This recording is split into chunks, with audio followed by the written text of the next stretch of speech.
that I am in India at present, and I was here. Um, I came here in March. I was planning to go to different places in India. I could not because of COVID. और मेरे को तो Covid पहले नहीं था, लेकिन मैंने injection लगवाया, जो वैक्सीनेशन लगवाई, then I got symptoms, then I had to isolate, and then my father got COVID, then I had to, rush him to ICU and something. That phase is over now. But I'm still in India. I'm still waiting for the flights to open to go back to Canada. The flights are not open, so we are still waiting for that thing to happen. But meanwhile, I'm talking to clients and from all over Canada, all over India.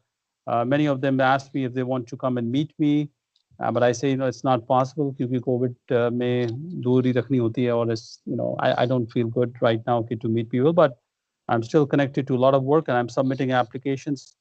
और मेरे को खुशी हो रही है, इस वक्त मैं जिनसे बात कर रहा हूँ वो दिल्ली के रहने वाले हैं, अक्षय शर्मा, और स्काइप पे जुड़े हुए हैं। पहले तो ये बता दें कि वो चाहते थे कि उनकी प्राइवेसी बनी रहे, तो मैंने कहा wonderful, I respect your privacy. तो वो शक्ल दिखाना नहीं चाहते, लेकिन उनका जो केस है वो बड़ा इंटरेस्टिंग केस है, और वो केस के बारे में डिस्कस करेंगे आज, और केस में से हमें कुछ सीखने को मिलेगा, और उनके पास जो सवाल होंगे वो मैं जवाब दूंगा जितना कि मेरे को पता है।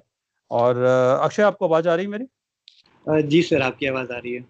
Thank you very much for joining in. और मेरे को आप पहले ये बताएं कि आपको मेरी आवाज और फोटो आ रही है ना पूरी? ठीक है, आ रही? सर बिल्कुल ठीक आ रही है सर। गुड। आपने मेरे से पहले कोई कंसल्टेशन लिया था 1 साल 2 साल पहले? मेरे को याद नहीं था, पहले उसके बारे में बताएं, वो क्या बात थी? जी सर, एक्चुअली 2019 में मैंने आपको कॉल किया था, तो that was our first call. उसमें मेरे कुछ क्वेश्चंस थे रिगार्डिंग कैनेडियन इमिग्रेशन और कौन सा सोल्यूशन मेरे लिए बेस्ट रहेगा। तो उस समय sir you were very helpful. आपने इनफैक्ट मेरे 1-2 क्लाइंट से भी आपने बात की थी to understand the case in detail. फिर आपने अपना बेस्ट सजेशन मुझे दिया था जो मेरे लिए ठीक रहेगा। तो Akshay, how much money did I charge that time, 2019?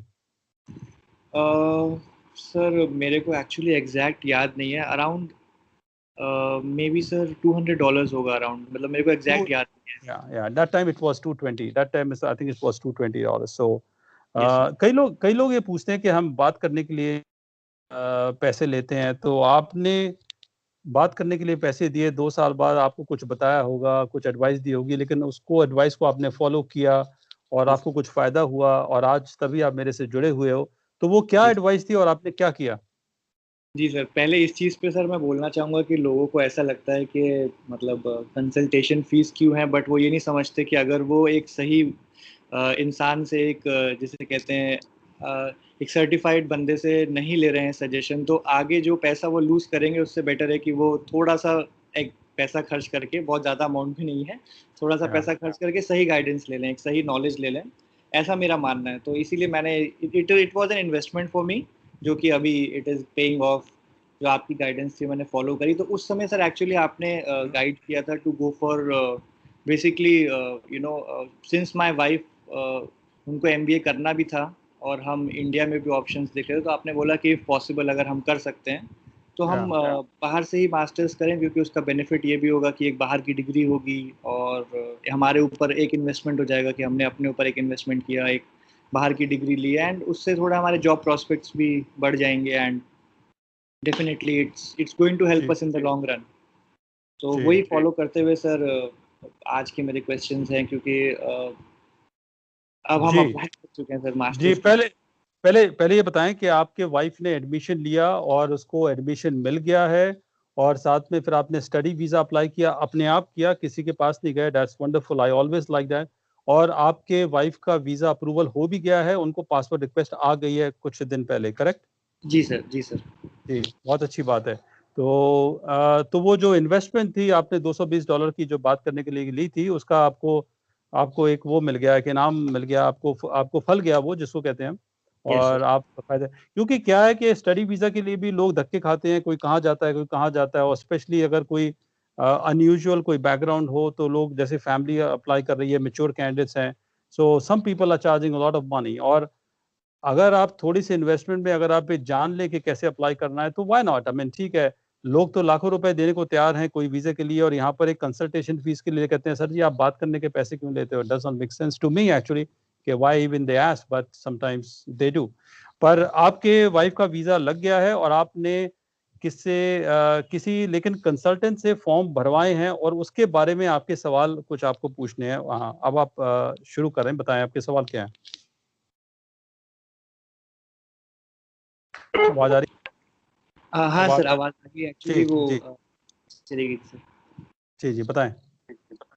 Ji sir, आप कह रहे थे कुछ मैच्योर कैंडिडेट्स के लिए एजेंट्स ज़्यादा चार्ज करते हैं, उसके आगे बात डिस्कनेक्ट हो गया था।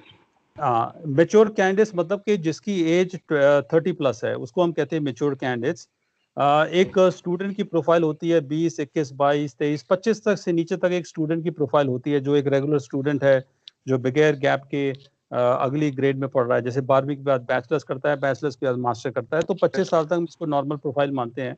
लेकिन उसके बाद जब 30 क्रॉस कर जाती है उसको हम कहते हैं मेच्योर कैंडिडेट्स, मेच्योर एप्लीकेंट्स। और उनके लिए थोड़ा सा visa approval rate statistically government of Canada ने स्टैट्स भी पब्लिश किए थे, और उनके जो अप्रूवल रेट कम है, न्यू दिल्ली हाई कमीशन की बात कर रहे हैं, बाकी के नहीं, तो यहाँ पर इसके कम है। तो इसके लिए कई कंसल्टेंट्स और लॉयर्स पहली बात तो ऐसे मेच्योर कैंडिडेट्स लेते ही नहीं है। वो कहते हैं जी आपका गैप बहुत है, आपका फलाना है, जी आना, क्या करोगे, एक छोड़ो, नहीं होगा। और अगर आपको अगर करना भी है तो फिर आप हस्बैंड को, स्पाउस को ना करो, अकेले ही कर लो, फिर बाद में दिख जाएगी। ऐसे ऐसे बहाने बनाते हैं। तो लेकिन आपके साथ क्या हुआ? आप अपने अपना कहानी बताएं, आपके साथ क्या हुआ? सर तो हम लोगों ने मास्टर्स अप्लाई किया था ये कैनेडियन यूनिवर्सिटी के लिए, और हम कैनेडियन यूनिवर्सिटी से भी हमको पहले लेटर आया, उसके बाद एक अपॉइंटमेंट हुआ, सॉरी एक इंटरव्यू हुआ यूनिवर्सिटी से वाइफ का। तो वो भी स्काइप पे था उनका इंटरव्यू। तो वो अच्छा। इंटरव्यू जब उन्होंने क्लियर किया तो उसके बाद फाइनली उन्होंने हमको अनकंडीशनल ऑफर लेटर दिया, एंड उसके बेसिस पे सर फिर हमने उनकी फ़ीस वगैरह जमा करी, और अंडर एसडीएस कैटेगरी सर मैंने इनका वीज़ा अप्लाई कर दिया, जो जो स्टूडेंट डायरेक्ट स्कीम होती है। तो सर वो अप्लाई किया, मेडिकल वगैरह हुआ, इनका बायोमेट्रिक्स हुए, और अभी फर्स्ट वीक ऑफ मई में ही इनका पासपोर्ट रिक्वेस्ट आ गया वहाँ से। That's good. बट क्योंकि सर अभी भी सब बंद है, वीएफएस वगैरह ड्यू टू कोविड, तो अभी बस वो प्रोसेस बाकी है, कुरियर करके स्टैंपिंग कराने वाला। Okay okay yes sir. Okay. So तो कंफ्यूजन क्या है, डाउट्स क्या है आपके? किस वजह से आप दोबारा से मेरे पास आए थे? यस सर, तो एक्चुअली सर कुछ सेट ऑफ क्वेश्चंस है, मैं फर्स्ट क्वेश्चन से स्टार्ट करता हूँ। एक्चुअली जब सर हम इनके लिए अप्लाई कर रहे थे वीज़ा, तो उस दौरान actually we did it in Feb, हमने फेब में अप्लाई किया था। तब मेरा जाने का इतना प्लान नहीं था इनके साथ, कुछ घर में actually father was not well, तो मेरा ये था कि मैं मे बी साथ में स्टार्टिंग में इनिशियली ट्रैवल ना कर पाऊँ। तो जो इनका हमने फॉर्म भरा था उसमें स्पाउस एक्कम्पनिंग, मतलब वो पूछते हैं कि कौन कौन साथ में आ रहा है इनके, तो उसमें मैंने मैं समझ गया, मैं समझ गया आपका क्वेश्चन। मैं क्वेश्चन सिंपलीफाई कर दूं क्योंकि हमारे पास टाइम थोड़ा है, सिंपलीफाई कर दूं जो लोग सुन रहे हैं कि जो फॉर्म भरते हैं जिसमें लिखा होता है कि जो फॉर्म नंबर होता है ये 5645 या 5707, इसमें पूछते हैं कि आपके फैमिली मेंबर में कौन है, ये आपके साथ अकम्पनी करेंगे नहीं करेंगे। तो आपके कंसल्टेंट ने कहा कि हस्बैंड को कह दो आपके नहीं अकम्पनी करेंगे, तो आपने वहां लिख दिया नहीं, आप नहीं जा रहे हैं। ये बात है यस ना? यस हाँ सर। ये बात है। हाँ, तो इसमें इसमें आपको अब ये लग रहा है कि मेरी वाइफ का तो वीज़ा आ गया है, आ जाएगा, और जब वो जाएगी तो मैं भी साथ जाना चाहता हूँ, क्योंकि वो अकेली जाने के आप हक में नहीं है। और इसलिए ये प्रॉब्लम हो गई कि कंसल्टेंट ने दिखा दिया कि नहीं जाएगा हस्बैंड और आप जाना चाहते हो। ये this is the problem. Yes sir, yes sir. ये प्रॉब्लम है। इसका आंसर मैंने जो आपको पहले दिया था, और इसका आंसर मैं रिपीट कर लूँ क्योंकि सारी दुनिया ये सुन रही है इस वीडियो को, और बहुत सारे ये कंसल्टेंट वाला, लॉयर्स वाला ये गेम खेल जाते हैं, क्योंकि वो उनका ख्याल है, अब ख्याल अच्छा है कि नहीं है वो उनको पता होगा। उनका ख्याल ये है कि अकेले करेंगे तो वीज़ा जल्दी मिलेगा, साथ में करेंगे तो वीज़ा शायद ना मिले, या देर में मिले, या कुछ और प्रॉब्लम ना हो जाए। तो वो कहते हैं कि जी हमने तो एडमिशन जहाँ कराया है, अगर एडमिशन उन्होंने कराया तो कमीशन तो मिले, कम से कम एक को तो वीज़ा मिले, स्पाउस जाए ना जाए, who cares, just wait wait and watch. तो वो सबको आपको कह देते हैं कि भी आप अकेले जाओ, अगर बच्चे हैं तो बच्चों को छोड़ दो, हस्बैंड है तो हस्बैंड को छोड़ दो, अकेले जाओ। मैं इस बात से एग्री नहीं करता। कि मैं मेरे को ये लगता है कि अगर आप अगर साथ यस कर देते तो आपका भी साथ में पासपोर्ट रिक्वेस्ट आ जाती। तो ये जो उन्होंने कहा है ये इससे ये गलत स्टेप उन्होंने लिया है। I don't agree with it. लेकिन अब करना क्या है कि क्योंकि आप जाना चाहते हो और इसलिए आपको स्पाउस वीजा अप्लाई करना पड़ेगा, लेकिन ताजा ताजा आपकी वाइफ का वीजा लगा हुआ है, तो अभी आप स्पाउस वीजा अप्लाई ना करें, कम से कम इस चीज को ठंडा होने दे, 2 महीने 3 महीने 4 महीने 5, एज सून एज वो जब जाती है और उसके बाद आप अगर आप नहीं जाते हैं साथ में, तो जैसे विजिटर वीजा, अगर आपके पास शायद विजिटर वीजा भी है ना। हाँ सर, मेरा सेकंड क्वेश्चन एक्चुअली ये था कि हाँ, मैं इसको कंबाइन कर देता हूँ, मैं इसको कंबाइन करता हूँ दोनों क्वेश्चन, क्योंकि मेरे को आपके क्वेश्चंस पता है, मैं कंबाइन कर देता हूँ। तो जनाब के पास आपके पास विजिटर वीजा भी है, तो आपकी पांचों उंगलियां जो घी में है सिर कढ़ाई में, आपके पास विजिटर वीजा ऑलरेडी है 10 साल का। तो अगर आपको स्पाउस वीजा नहीं मिलता है तो वैसे भी आप जा सकते हो। तो मैंने आपको जो बताया था कि अगर आपको स्पाउस वीजा अप्लाई करना है अभी मत करो, क्योंकि अभी ताजा ताजा वीजा लगना है, तो उसके में फ्रेश लिखा हुआ है कि ये हस्बैंड नहीं जाएगा। तो अभी आप एकदम से स्पाउस वीजा आजकल में कर दोगे तो वो गलत हो जाएगा, कि पहले तो आप कुछ और सोच रहे थे, अब क्या हो गया आपको। तो it does not look good to me, neither neither to them, कि आप इतनी जल्दी आपने माइंड चेंज कर दिया। और जाना ही था तो पहले आपने झूठ क्यों बोला।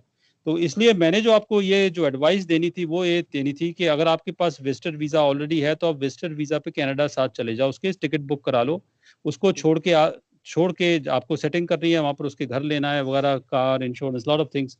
तो आपको जब एयरपोर्ट पे पूछेंगे आप कैसे आए हो, तो आप क्लियरली बता सकते हो कि मैं अपने वाइफ को छोड़ने आया हूँ, तो मेरे पास ऑलरेडी बिजनेस वीजा है, तो वो तो किसी और पर्पस का था पहले, लेकिन ये जो अभी मेरा जो जो पर्पस है वो मैं छोड़ के सेटल करके मैं वापस जाऊंगा।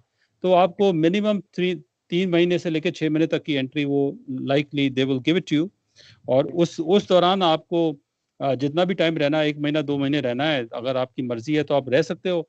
और अगर आपको लौट के आना है, वापस आना है, दिल्ली आना है, तो आप आ जाओगे। लेकिन अगर आपको स्पाउस वीजा को लगता है कि आपको आना नहीं है, पैसा खर्च हो जाएगा, तो स्पाउस वीजा आप वहां पर जाने के बाद 2 महीने 3 महीने के बाद कर लेना। डेट मीन्स कि आज चल रहा है जून, जुलाई, अगस्त, टिपिकली वो अगस्त में जाएगी ना। Sir July and. July and में जाएगी, डेट मीन्स 1 महीना तो रह गया, डेट मीन्स अबाउट 60 डेज रह गए हैं।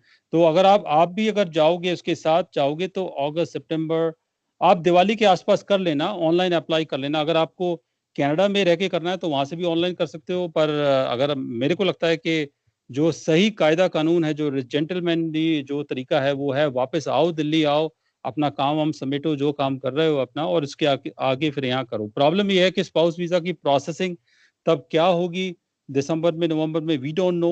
Yes sir. 4 4 महीने 6 महीने कितना टाइम लगेगा, we don't know about Covid, क्या होगा उस जमाने में, क्या होगा, ट्रैवल बैन क्या होगा, तो ये सब अनसर्टेनिटी है। तो यस सर। उसका अगर फायदा लेने के लिए आओ, अगर आप सोच रहे हो कि मैं विजिटर वीजा का फायदा लेके चले जाऊं, वो कर जाऊं, तो मेरे को कोई प्रॉब्लम नहीं है इसमें। आप स्पाउस वीजा लेकिन अभी अभी ना करो, रुक जाओ, अक्टूबर नवंबर तक रुक जाओ।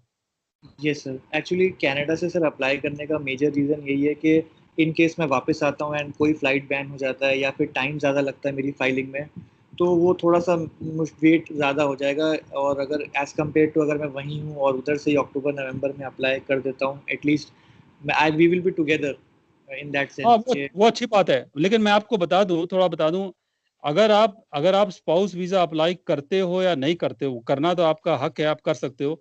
आपके पास विजिटर वीजा है, और विजिटर वीजा में 90% 95% लोगों को 6 महीने की एंट्री मिल जाती है। आप अपने वाइफ के साथ 6 महीने रह भी सकते हो without even having the spouse visa. हाँ, वर्क परमिट नहीं मिलेगा आपको, लेकिन आपका काम तो आपका अपना बिजनेस है, आप वेब डिजाइनर हो, अच्छे अच्छे आप काम करते हो ऑनलाइन, तो आपको वर्क परमिट मिले या ना मिले, आपके क्लाइंट्स तो ऑल ओवर वर्ल्ड हैं, तो it does not even matter to me और टू यू कि आपको वर्क परमिट मिले, आप वहाँ की नौकरी करके तनख्वाह लो, आपका काम वैसे ही चल रहा है। तो आप विजिटर वीजा पे भी जाओगे अगर, तो अपनी पत्नी के साथ रह सकते हो। Spouse visa, ultimately spouse visa apply करने में आप बहुत जल्दबाजी मत करो। स्पाउस वीजा तो आपका हक है और आपको मिलेगा श्योर, लेकिन जल्दी जल्दी में जो जो होता है ना, खीर गर्म होती है, जल्दी जल्दी जो धीरे धीरे खाना चाहिए, बीच में खाओगे तो हाथ जल जाएगा। नहीं नहीं, ठीक है सर, ठीक है सर। जी व्हील व्हील जैसा आपने बताया सर उसी टाइम पे करेंगे। And as as I mention, मतलब I get in touch with you, तब आपके आपसे जी आपसे ही करेंगे सर। जी। तो दो बातें मैं दोबारा रिपीट कर दूं, जो लोग सुन रहे हैं, कि इशू क्या है। पहली बात तो कंसल्टेंट ने गलत एडवाइस दी कि भाई अकम्पनिंग को नॉन अकम्पनिंग कर दो, तो मैं इस बात से लोगों को बताना चाहता हूँ कि मैं इस बात से एग्री नहीं करता। जब भी हस्बैंड वाइफ को जाना है तो कह दो, जाना ही होता है, बच्चे भी साथ जाने होते हैं। हम तो करते ही केस हैं, हम तो बच्चे वाले केस ही करते हैं ज़्यादा, कि हस्बैंड वाइफ बच्चे हों। तो हम तो सबको ही कंपनी लिखते हैं पहले झटके में। पहले झटके में सबको ही बोलते हैं सभी जाएंगे, भाई जाएंगे सभी, या नहीं तो कोई नहीं जाएगा। इस क्या फायदा है? मतलब आज आप बोलो कि जी पहले पत्नी जाएगी, फिर 6 महीने बाद फिर हस्बैंड जाएगा, फिर बच्चे जाएंगे। हमें why play drama like this?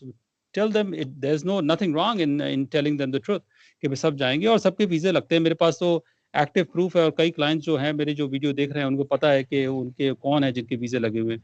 तो पहले तो एडवाइस होगी कि कंपनी को सही हमें करना चाहिए। और दूसरा एडवाइस ये है कि स्पाउस वीजा के लिए अगर आपने कंपनी को नहीं शो किया तो स्पाउस वीजा लेने में जल्दबाजी ना करें, क्योंकि ऐसा ना हो कि किसी का दिमाग वहां पर ठनक जाए कि भाई पहले तो 2 महीने पहले आपने नॉन कंपनी की एकदम से आपने, या तो आपको करना ही था तो पहले आपने झूठ क्यों बोला, पहले ही बोल देते। तो ये दो इश्यूज हैं आपके। और उसके अलावा क्या क्वेश्चंस हैं आपके? सर, जैसे जब हम कनाडा में लैंड करते हैं तो हम्म, वहाँ पे भी एक स्टडी परमिट मिलता है। वहाँ पे के जो इमिग्रेशन ऑफिसर्स हैं, स्टूडेंट को बेसिकली वहीं पे जाके स्टडी परमिट मिलता है। तो जी। उधर सर क्या प्रोसेस होता है जब हम लैंड कर जाते हैं कनाडा में? अ, वो उसमें क्या क्वेश्चंस होते हैं, और उसके लिए अगर आप कुछ बताना चाहें सर, टिप्स वगैरह। उसमें कोई क्वेश्चन नहीं है। जो जेन्युइन स्टूडेंट है, जैसे आपकी पत्नी है, वो एमबीए करने जा रही हैं, पढ़ी लिखी हैं, सॉफ्टवेयर के अच्छे अच्छे कोर्सेज किए रखे हैं, तो उन्हें कोई परेशानी नहीं होने वाली।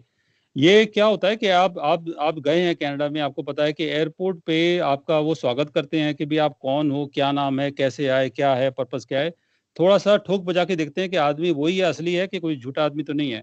तो बातें चेक करनी होती हैं। जैसे अगर आप स्टडी के लिए आइए तो स्टडी पूछेंगे कि आप क्या पढ़ने आए हो, कहाँ रहोगे, वगैरह वगैरह, कितने पैसे हैं, कुछ डॉक्यूमेंट हैं। तो वो चेहरे से साइकोलॉजिकल वो चेक कर लेते हैं कि, पीछे कुत्ता बोला मेरे घर के सामने, कितनी तेज आवाज है। वो चेक कर लेते हैं कि वो शक्ल से कि भाई आदमी ये जेन्युइन है कि नहीं है। बस यही सब क्वेश्चन पूछेंगे।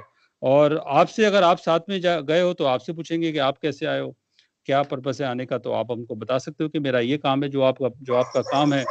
और मेरे मेरे पास पहले ही विजिटर वीज़ा लग चुका है, मैं पहले भी कनाडा आ चुका हूँ। और क्योंकि मेरी पत्नी पहली बार आ रही है, इसलिए मैं छोड़ने आया हूँ उसे, और उसको सेट करके मैं अपने काम की तरफ मैं चला जाऊँगा वापस। कब जाऊँगा ये नहीं पता। आप ये नहीं पता कि हम 1 महीने बाद जाएँगे, 2 महीने बाद, we don't know, it's an open ended. I hope they don't ask you when are you leaving. पर अगर वो पूछेंगे कब जाएँगे तो उनसे आप क्लियरली बता सकते हैं। मैं झूठ बोलने में विश्वास नहीं करता। उनसे आप क्लियरली बता दो कि जब मेरी पत्नी सही से सेट हो जाएगी तो मैं चला जाऊँगा अपने आप। बस इतना कहना ठीक। ठीक है सर, ठीक है सर। एंड बस सर, यही मेरे एक्चुअली मेजर क्वेश्चंस थे कि मैं कंपनी कर सकता हूँ कि नहीं, और वहाँ पे कैसा प्रोसेस रहेगा। जी, एंड ठीक है सर। बाकी सर, एक ओंटारियो एक प्रोग्राम मैंने सुना था, OINP करके, ओंटारियो इमिग्रेशन नॉमिनी प्रोग्राम। जी, जी। वो खैर सर बहुत लॉन्ग रन की बात है, आई डोंट नो इफ अभी डिस्कस करना ठीक रहेगा कि नहीं, बट वो एक मेरा क्वेश्चन था बेसिकली कि once the studies are completed तो किन किन चीज़ों का हमें ध्यान रखना चाहिए, जैसे। वो आप मैं आपको शॉर्ट में बता देता हूँ, लेकिन आप अभी से जंप ना करो, क्योंकि अभी आपको स्टडी करनी है, स्टडी परमिट लेके स्टडी करनी है और वगैरह। उसके बाद आपको पीजी वर्क परमिट मिलना है। तो अभी दिल्ली बहुत दूर है आपके लिए। दिल्ली में तो हो आप, लेकिन आपके लिए वो दिल्ली बहुत दूर है। इसमें कम से कम 2 साल की पढ़ाई है ना। ये सर। हाँ, 2 साल की पढ़ाई है, 3 साल का परमिट मिलेगा, तो 5 साल के में तो अभी तो यही टाइम है। और जैसे उसको तीसरे साल में जब वो काम करती है, और आपको भी साथ में पीजी वर्क परमिट मिले, और सॉरी, जो अकम्पनिंग स्पाउस वर्क परमिट मिलेगा, C41 वाला। तो उसमें जब वो काम करेगी, जब एक्सपीरियंस होगा, मिनिमम 12 महीने का एक्सपीरियंस होगा, तब उस वक्त वो कैनेडियन एक्सप्रेस एंट्री में भी अप्लाई कर सकती है, CC क्लास में कर सकती है अप्लाई। अगर उसको कोई जॉब मिलती है, जॉब ऑफर के बेस पे PNP कहीं कर सकती है। ओंटारियो में तो आजकल है नहीं है। पहले मास्टर डिग्री का होता था, आजकल पता नहीं है कि नहीं। I think it's not available. लेकिन किसी भी प्रोविंस में कहीं पर जॉब मिलती है तो जॉब के बेस पे वो PNP अप्लाई कर सकती है। तो इसके बारे में ज़्यादा टेंशन लेने की ज़रूरत नहीं है कि आज आप गए हो नहीं और आप PR के बारे में पहले सोचने लगे। Don't worry about it. इतना लंबा सोचने की ज़रूरत नहीं है। अभी तो फोकस करना चाहिए आपको, वहाँ पर लीगली पहुँचना है और पढ़ाई करके अच्छे मार्क्स लाने हैं और जाके नौकरी अच्छी लेनी है। बस इतना ही फोकस करो। PR तो आपके पास आएगी, PR आपके पास चल के आएगी। जितने भी स्टूडेंट्स जाते हैं यहाँ से, करीब-करीब 2 लाख स्टूडेंट जाते हैं करीब-करीब इंडिया से एवरी ईयर। उसमें से 99.9% सारे जो पीआर हो जाते हैं, चाहे अनपढ़ हो चाहे पढ़ा लिखा हो जाए, जैसे भी हो, धीरे धीरे सेटिंग सब अपना अपना जिसको कहते हैं जुगाड़ कर लेते हैं। सो आप तो माशाल्लाह माशाल्लाह बहुत पढ़े लिखे हैं, बहुत सुलझे हुए हैं और दुनिया आपने देखी हुई है। आपको पीआर नहीं मिलेगी तो किसको पीआर मिलेगी फिर? ठीक है, थैंक यू सर। ठीक है सर, तो यही मेरे सर मेजर क्वेश्चंस थे। बस क्वेश्चंस खत्म। Are you sure? क्वेश्चंस और कोई क्वेश्चंस नहीं है? आपने कुछ और पूछना था, शायद आप कह रहे थे कुछ और याद आ गया मेरे को, और कंफ्यूजन थी। आपने शायद ये भी पूछना था कि स्पाउस वीजा आपको विद इन कनाडा अप्लाई करना चाहिए या आउटसाइड कनाडा अप्लाई करना चाहिए, ये भी शायद लोगों के मन में हाँ, है कि इससे कोई फर्क है कि नहीं है। हाँ अगर सर, हाँ। आपने अपना स्टडी वीजा का अपनी वाइफ का स्टडी वीजा अप्रूवल देखा होगा, तो आपका जो अप्रूवल आया वो शायद मेरे ख्याल ऑटवा ऑफिस से आया है। देखो देखना, आपने बताया था कि एड्रेस ऑटवा का लिखा हुआ है। का लिखा है, यस सर। तो हाँ, तो इसका मतलब ये है कि डिसीजन कहीं से भी हो सकता है, कनाडा से भी हो सकता है, न्यू दिल्ली हाई कमीशन से भी हो सकता है, बेंगलोर से भी, कहीं से भी हो सकता है। तो आपको सिर्फ ऑनलाइन एप्लीकेशन करनी है। यू डोंट वरी अबाउट कि आपकी एप्लीकेशन कहाँ जाएगी। तो जब भी आप अप्लाई करोगे, चाहे आप कनाडा में हो चाहे इंडिया में हो, आपको ऑनलाइन अप्लाई करना है। Let the application go to any office. It does not change anything except sometimes my experience is कि in Canada जो जो ऑफिसर्स होते हैं उनका एक नज़रिया देखने का कुछ और है, दिल्ली वालों को कुछ और है। तो दिल्ली वाले स्पेशली जो नॉर्थ इंडिया की एप्लीकेशन है, पंजाब हरियाणा दिल्ली की एप्लीकेशन किसी और तरीके से चेक करते हैं, जो ऑटोवा में बैठे हैं वो कुछ और तरीके से देखते हैं। तो there is no hard and fast rule कि वहाँ का अप्रूवल रेट ज़्यादा है, यहाँ का ऐसा नहीं है। Anything can happen. सो आप ऑनलाइन अप्लाई करना, does not matter to me. Okay, okay, ठीक है सर, ठीक है सर। और बताएं क्या, और क्या कुछ और सर मेजर क्वेश्चंस में, अच्छा हाँ सर, फॉर इंस्टेंस जैसे एक स्टूडेंट है, वो 2 साल पढ़ाई करता है एंड उनके साथ उनके स्पाउस भी गए हैं, but spouse, if spouse is working online, वो वहाँ पे कोई जॉब नहीं करते हैं स्पाउस कनाडा में, लाइक उनको वर्क परमिट है बट वो फिर भी जॉब नहीं करते हैं, वो अपना ही जो भी काम है ऑनलाइन वो करते हैं।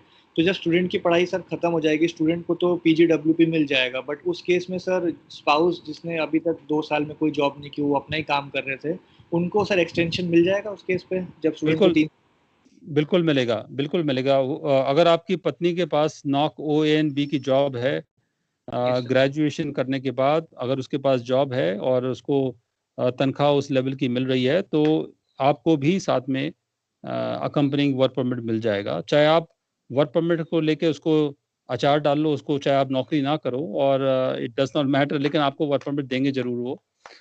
काम करना नहीं करना वो आपकी मर्जी है, कोई फोर्स नहीं कर सकता आपको काम करने के लिए, क्योंकि आपका अपना बिजनेस है। आप खुद ही पहुंचे हुए गुरु गुरु हो आप मेरे को नहीं लगता कि आपको कभी भी कनाडा में अमेरिका में नौकरी की जरूरत पड़ने वाली है। आप कनाडा में जाओगे, अपने झंडे खुद गाड़ दोगे, अपनी कंपनी खुद बना लोगे आप। जी सर, जी सर, प्लान तो यही है। अच्छा सर, एक क्वेश्चन मेरा और था कि जब स्टूडेंट की पढ़ाई खत्म होती है कनाडा में, तो उसको हम्म। अपनी पढ़ाई खत्म करने के तुरंत बाद ही पीजीडब्ल्यूपी अप्लाई कर देना चाहिए, या पहले जॉब ढूंढ के फिर अप्लाई करना चाहिए उस चीज़ जब तक रिजल्ट अ, आता नहीं, ऐसा ऐसा नहीं है। आज के जो रूल हैं वो है कि with in 6 months with in 6 months student apply कर सकता है। जैसे आज आपने पढ़ाई खत्म करी, आपको डिग्री वगैरह मिल गई, जो भी आपका प्रोग्राम कंप्लीट हो गया, with in 180 days student apply कर सकता है। स्टूडेंट वहां से भी कर सकता है, अगर स्टूडेंट को इंडिया आना है तो इंडिया से भी कर सकता है। तो अप्लाई करते करते शायद 1 महीना, 1.5 महीना, 2 महीने भी लग सकते हैं आपको वर्क परमिट आते हुए, लेकिन अप्लाई करने के बाद इमीडिएटली वो आपकी पत्नी काम करना शुरू कर सकती है। उसको एक्चुअली वर्क परमिट को वेट करने की जरूरत नहीं है। अप्लाई करने के बाद यू आर एम्प्लॉयड स्टेटस, और वो है। काम करना शुरू कर सकती है। ठीक है सर। जी। अक्षय, आप इस इतना इतना 3 साल में, 3 साल के बाद क्या होगा, 4 साल के बाद क्या होगा, इस पे फोकस नहीं करना। आपको जो फोकस ये करना है इस वक्त, ये करना है कि अपनी वाइफ को ये दिमाग में डालना है कि तुम्हें पढ़ाई करनी है, पढ़ाई के अलावा और कुछ नहीं करना। कोई पार्ट टाइम काम, ये सब अटरम पटरम पैसे कमाने, इलीगल काम करना। कई लोगों के मन में होता है कनाडा गए जी, नोट नोट कमाओ जी, रात को काम करो, शाम को काम करो, तो उनके ग्रेड्स थोड़े से डाउन चले जाते हैं। आपको फोकस करके पढ़ाई करनी है। अगर मैं उसकी जगह हूँ इस वक्त, तो आप सिलेबस देखें सारा, जो आपको MBA पढ़ना है, क्या क्या टॉपिक्स हैं, उसके बारे में अभी से तैयारी करना शुरू कर दें, कि जिससे कि आपको जब क्लास में बैठोगे तो आपको आधी से ज़्यादा चीज़ें ऑलरेडी आई हुई होंगी, और आपको प्रोफेसर भी पसंद करेंगे, आपको ग्रेड्स अच्छे देंगे, आपको असाइनमेंट अच्छे देंगे, आपको कोई कमेंडेशन देंगे, आपको वो कहेंगे कि देखो ये लड़की आई है और दिल्ली से, ये टॉपर है। इस तरह की ये है करने का, अगले 2 साल ये करने का है। जब आप टॉप करोगे क्लास में, जब आपकी सारी सबकी नज़रों में आओगे, तब आपको एम्प्लॉयमेंट के भी अच्छे ऑफर मिलेंगे और आप एक अच्छे करियर की तरफ बढ़ोगे। फोकस हमें इस बार में करना है, पीआर कैसे मिलेगी, सिटीजनशिप कैसे मिलेगी, वर्क परमिट कितने दिन में मिलेगा, those things are very minor, these are clerical things, वो क्लरिकल चीजें हैं। वहां पर जिस यूनिवर्सिटी में आप जा रहे हो, यूनिवर्सिटी में वहां पर स्टाफ बैठा है, वो ये सब क्वेश्चंस बताने के लिए, आंसर बताने के लिए स्टाफ वहां बैठे हुए हैं। आपको सिर्फ फोकस करना है अपने ग्रेड्स पे। जैसे कि यहाँ पर हम जब बच्चे छोटे होते हैं तो माँ बाप कहते हैं बेटा पढ़ लो, बेटा पढ़ लो, पढ़ लो, पढ़ लो, इधर उधर का ध्यान मत करो। तो इसलिए मैं भी उसको कह रहा हूँ कि बेटा पढ़ाई पे फोकस करो, कि पढ़ाई को कैसे हमने टॉप करना है, हमें क्या पढ़ना है, उस पे फोकस करो, और कहीं पर फोकस करने की जरूरत नहीं है। ठीक है सर, ठीक है सर।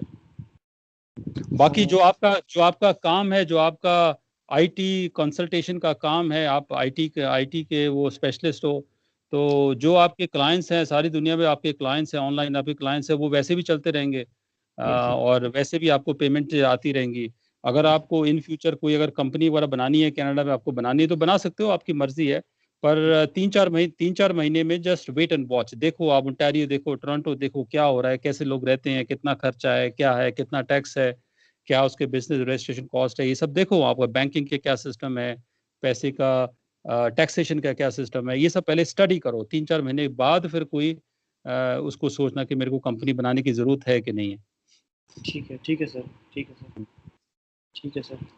तो बड़ी बड़ी खुशी हुई अक्षय। मेरे ख्याल, क्योंकि लोग आजकल कोविड का जमाना है, आजकल लोग सोचते हैं कि वीजा नहीं आ रहे हैं, तो आपका वीजा तो अभी अभी 1 हफ्ते पहले आया ना? सर 4 मई को आ गया था। हाँ, 4 मई को आ गया था। हाँ, तो अच्छा अच्छा, इट्स बीन 1 मंथ। तो वीजा तो आ रहे हैं, स्टूडेंट वीजा जिन्होंने अप्लाई करे हैं वो आ रहे हैं, लेकिन अफसोस है कि अगर आप वहां पर अकम्पनिंग लिख देते तो आपका भी साथ, मेरा गारंटी है कि आपका साथ में आता। Yes sir. वही ये मुझे भी लग रहा है। छोटी सी कंसल्टेंट की गलती से, उन्होंने मतलब आपका ये सारा जो साइड ट्रैक कर दिया, आपका फोकस साइड ट्रैक कर दिया। अब आपको भी अपने लिए अलग एप्लीकेशन करनी है वगैरह वगैरह, वो करना पड़ेगा, अदरवाइज दोनों के वीजे साथ आ जाने चाहिए। तो यही बात होती है। मैं लोगों से कहता हूँ कि भाई अगर आपको सलाह लेनी है तो हम पैसे तो चार्ज करेंगे, नहीं तो हम तो भूखे मर जाएंगे, हम कैसे खाना खाएंगे, हमें भी आटा दाल लेना है। जैसे आप नौकरी करते हो, आप बिजनेस करते हो, आप भी पैसे कमाते हो, तो भाई हमारी तो जो जो इनकम है वही हमारी प्रोफेशनल कंसल्टेशन ही है। अगर आपको कंसल्टेशन देकर आपको फायदा कुछ होता है तभी तो आप मेरे पास आते हो, तब मैं बताता हूँ कि आपको ये करो। अगर आपको लगता है कि आपको सब पता है तो फिर दैट्स वंडरफुल, फिर तो आने की जरूरत ही नहीं है। लेकिन मेरे को बुरा ये लगता है, लोग आते जरूर हैं मेरे पास, लेकिन कहते हैं सर जी मैं तो बहुत गरीब आदमी हूँ, मैं पैसे नहीं दे सकता, आप पैसे चार्ज करते हो बात करने के लिए। तो मैं उससे सिर्फ एक सवाल बात पूछता हूँ कि आप जा रहे हो कनाडा, कोई दिल्ली से कोई मेरठ नहीं जा रहे हो कि यहाँ ट्रेन में यहाँ पर 100-200 का टिकट लगना है। आज जा रहे हो कनाडा, लाखों रुपए के आपने टिकट लेने हैं, और लाखों आपने कॉलेजेस में भर दिए, फिर जीएससी भर दिया। जहां तक कंसल्टेशन की बात आती है, वो कहते हो फिर मैं गरीब हूँ, और बाकी अब कॉलेजेस को देने के लिए आपके पास पैसे हैं। लेकिन कंसल्टेशन जिस तरीके से आपको वीजे मिलने हैं, जिस तरीके से आपका फ्यूचर बनना है, उस तरफ कहते हो कि मैं बहुत महंगी बात करता हूँ, which is unfortunate, but that's okay. I think everybody can not be my client. जो क्लाइंट है उनको फायदा हो रहा है, जैसे आप हैं। और मेरे को बड़ी खुशी है कि आप 2 साल पहले आए और आपने आपने अपना एडमिशन वगैरह किया सारा, और आपने वीज़ा लिया, और वीज़ा आपके सामने है, और you are on the path to success. Thank you sir, all thanks to you, आपकी गाइडेंस। एंड फ्यूचर में भी सर, जैसा मैंने बोला, when I will apply, I will make sure कि मैं आपको सर फिर से कांटेक्ट करूंगा उस समय। And hopefully you will be able to help me. जी जी जी जी। So thank you very much Akshay, take care and I wish you best of luck for the future. Thank you sir, thank you sir. Bye bye. Bye sir.